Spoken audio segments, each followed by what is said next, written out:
बुद्ध के संग हमेशा सबके लिए खुले रहते। बुद्ध संघ का अर्थ है जो भी व्यक्ति बौद्ध भिक्षु बनकर बुद्ध के साथ आना चाहता हो वह उनकी शरण में आ सकता है। कुछ लोगों को बुद्ध सहज ही स्वीकार कर लेते और संघ में रहने की अनुमति दे देते, पर कुछ व्यक्तियों को वह कह देते कि जाओ पहले एक रात शमशान में जाकर रहो।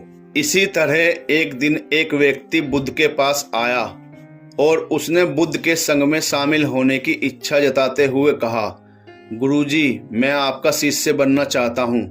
बुद्ध ने कहा, तुम्हें मेरा शिष्य बनने के लिए एक दिन पूरा शमशान में बिताना होगा और वहाँ तुम जो भी देखोगे, जो भी महसूस करोगे, मुझे आकर बताओगे। इसके बाद ही तुम संग में शामिल हो पाओगे। यह सुनकर वह व्यक्ति घबरा गया।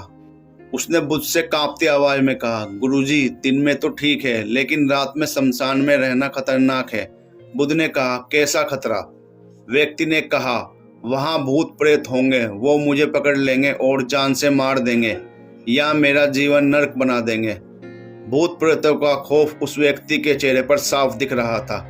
पर बुद्ध ने कहा, क्या तुमने भूत प्रेत देखे हैं? व्यक्ति ने कहा, नहीं, पर मैंने सुना बहुत है और कुछ ऐसे लोगों को जरूर देखा है जिनमें भूत आ जाते हैं और उन्हें परेशान करते हैं, अजीब अजीब हरकतें करते हैं। इस पर बुद्ध ने कहा, फिर तो अब तुम्हारे पास ये सुनहरा अवसर है ये जानने के लिए कि क्या वाकई भूत प्रेत होते हैं या नहीं।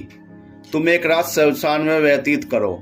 वहां अगर तुम्हें कुछ ऐसा लगे कि वो भूत हैं तो देखना कि वो कैसा दिखता है, और यदि ऐसा कुछ ना हुआ तो तुम यह जान पाओगे कि भूत प्रेत जैसी कोई चीज नहीं होती। इस तरह पूरी रात तुम जो भी अनुभव कर पाओ वो सुबह मुझे आकर बताना। बुद्ध की बातों से वो व्यक्ति जिज्ञासु हो जाता है। व्यक्ति बोला, ठीक है गुरुजी, मैं एक पूरा दिन और रात शमशान में गुजारूंगा। बुद्ध ने कहा, ठीक है, अभी तुम स्नान कर लो और आश्रम में जाकर भोजन करके आराम करो। कल सूर्य की पहली किरण के साथ ही शमशान पहुंच जाना।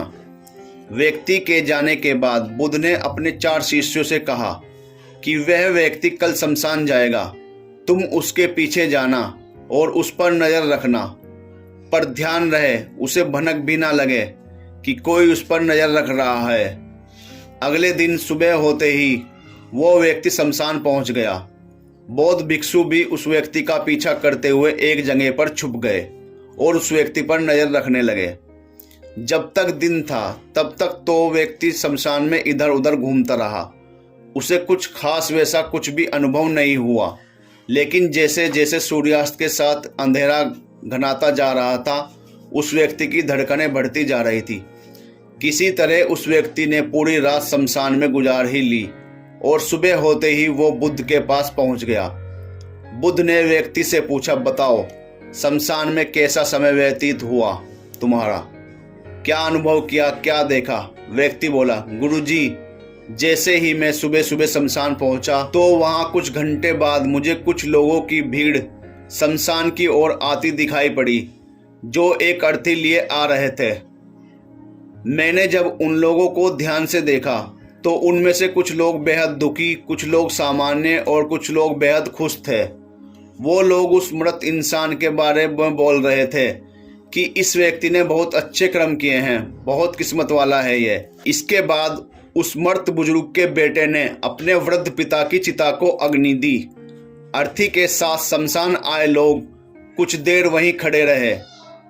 चिता प्रचंड अग्नि की लपटों में धू धू करके जलती रही। सभी लोग मायूस खड़े जलती चिता को निहार रहे थे। जैसे जैसे चिता की अग्नि मंद पड़ने लगी वहां मौजूद लोग भी वहां से जाने लगे। थोड़ी देर बाद वहां 2 और अर्थी आई, जिसमें एक अर्थी किसी अमीर व्यक्ति की थी जो तरह तरह के फूलों से बहुत सजी धजी थी। उस अर्थी के पास बहुत से लोग भी थे और दूसरी अर्थी एक गरीब व्यक्ति की थी जो बेहद साधारण सी थी और उसके आसपास गिने चुने लोग ही थे। अमीर व्यक्ति की चिता चंदन की लकड़ी पर जलाई गई जबकि गरीब व्यक्ति की चिता साधारण लकड़ियों पर जलाई गई। पहले अमीर व्यक्ति की चिता को जलाया गया क्योंकि वो अमीर था। उसके बाद गरीब व्यक्ति की चिता जलाई गई। दोनों व्यक्तियों की चिताएं जब जल गई तो सभी लोग शमशान से चले गए, लेकिन मैं वहीं खड़े चिताओं को देखता रहा। अब बुद्ध ने कहा, तुमने उनकी चिताओं को देखकर क्या अनुभव किया? व्यक्ति ने कहा, गुरुजी, दोनों की चिताएं समान थी, दोनों के ही शरीर उन चिताओं से समान तरीके से ही जले। उसके बाद जब सब कुछ जलकर राख में बदल गया तो वो राख भी एक समान ही थी। गुरुजी, उसके बाद वहां पर एक औरत की अर्थी आई। उस औरत का पति बहुत दुखी था, फूट फूट कर रो रहा था। अर्थी के साथ शमशान में आए बाकी लोग भी बहुत दुखी थे। वो सभी उसके पति को सांत्वना दे रहे थे। हे बुद्ध गुरु, मैंने उसमें देखा कि बहुत से लोग काफी ज्ञानी थे।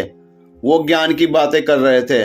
मैंने ध्यान से उनकी बातों को सुना तो वो बोल रहे थे कि अर्थी की सवारी करते हुए मर्त होकर एक दिन तो सबको यहाँ आना ही है। जीवन हमें इंसानियत और परोपकार से जीना चाहिए, अधर्म कर्म से दूर रहना चाहिए, किसी को कभी कष्ट नहीं देना चाहिए। धन के पीछे हमेशा भागकर जो हम अपने जीवन का सुख चैन गंवा बैठते हैं और अंत में जो भी धन इकट्ठा करते हैं वो सब तो यहीं धरे के धरे रह जाता है।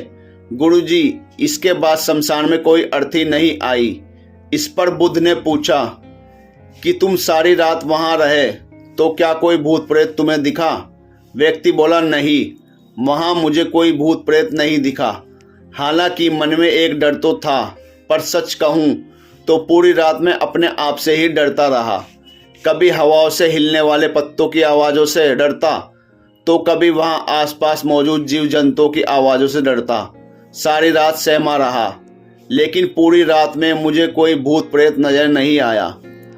बुद्ध ने उस व्यक्ति से कहा, ठीक है, अब तुम जाओ और आश्रम में आराम करो। कल फिर तुम्हें पूरा एक दिन और रात शमशान में बिताना होगा। अब वो व्यक्ति ये सुनकर बोला, आप कैसी बात कर रहे हैं गुरुजी? आपके ही कहने पर आज पूरा दिन और रात में शमशान में पड़ा रहा। वो समय मैंने कैसे काटा मैं ही जानता हूँ। अब मैं दोबारा वहाँ नहीं जाऊँगा। बुद्ध ने कहा, देखो, जो खास चीज़ तुम्हें वहाँ जाकर मिलनी है वो तुम्हें अभी तक नहीं मिली है। जब तक वो चीज़ तुम्हें नहीं मिल जाती मैं तुम्हें संग में शामिल नहीं कर सकता।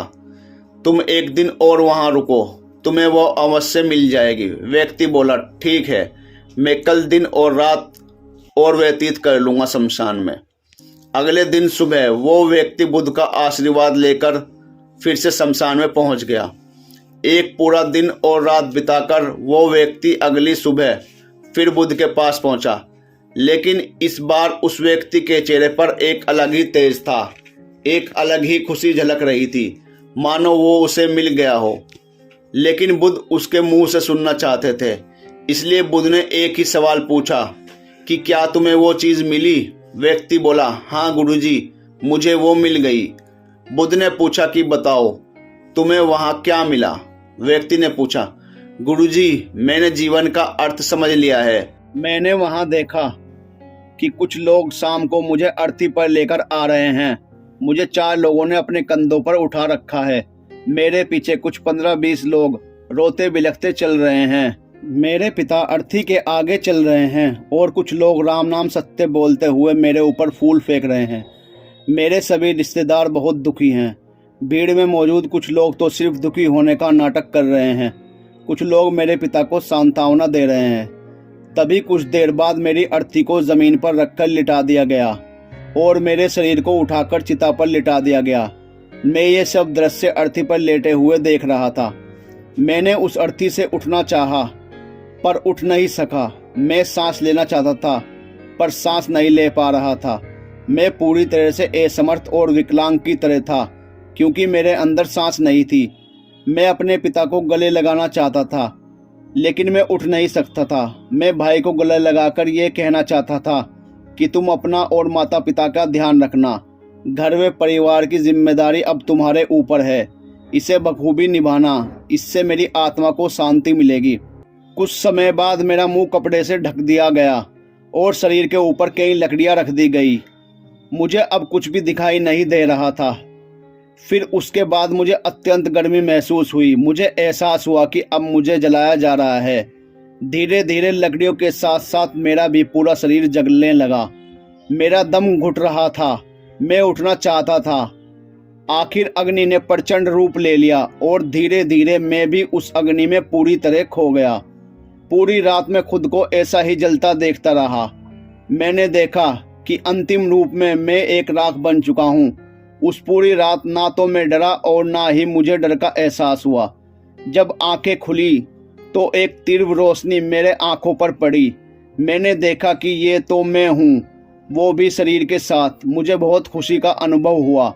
उसके बाद मेरे मन से ना जाने कितने ही भ्रम समाप्त हो गए और मैं आपके पास आ गया। बुद्ध मुस्कुराए और बोले कि तुम अब संघ में शामिल हो सकते हो, क्योंकि तुमने अब ज्ञान रूपी उस बीज को प्राप्त कर लिया है जिसमें शरीर को भूलकर संवेग को जानने की इच्छा होती है। इसी ज्ञान की प्राप्ति के लिए मैंने तुम्हें शमशान भेजा था, जहां अंततः तुमने ये जाना कि शरीर नश्वर है, नेत्रों से दिखने वाली हर चीज नश्वर है। शमशान आने वाला हर व्यक्ति भी यही समझ रहा होता है, पर शमशान से वापसी जाते ही वो सब भूलकर उन्हें उन्हीं गलत क्रियाओं में लग जाते हैं, जैसे झूठ बोलना, लूट खसोट, अधर्म, लालच, लालसा, बुराई, क्रोध, अपशब्द, अहंकार, ईर्ष्या इत्यादि। बहुत सारे प्रकार की बुरी भावनाओं से बुरे कर्मों को अंजाम देते हैं। किंतु अब तुम्हारे अंदर ज्ञान का वो बीज अंकुरित हो चुका है, जिसमें हम जीवन को तब तक नहीं समझ सकते जब तक मृत्यु को निकट से देखा वे समझा न जाए। अच्छे स्वास्थ्य की कीमत वही समझ सकता है जो अत्यंत बीमार हो या जो बहुत लंबे समय से बुरे स्वास्थ्य से जूझ रहा हो। ठीक उसी तरह जीवन का महत्व वही समझ सकता है जो मृत्यु से रूबरू हुआ हो या जो मृत्यु को समझ चुका हो, एहसास कर चुका हो। अब तुम्हें इसी बीज को लक्ष्य बनाकर ध्यान की मदद से संवेग को और ज्यादा जानना है और ज्ञान की उस सीमा पर पहुंचना है जिसे जानने के बाद कुछ भी शेष नहीं रह जाता। कोई इच्छा, कोई लालसा शेष नहीं रह जाती। मन हर विचारों से मुक्त हो जाता है, अब शून्य में समाहित हो जाता है। मन में जिज्ञासा का कौतूहल शांत होकर ज्ञान रूपी शांति में बदल जाता है। यहीं से परम शांति, सुख, सुकून का अनुभव एवं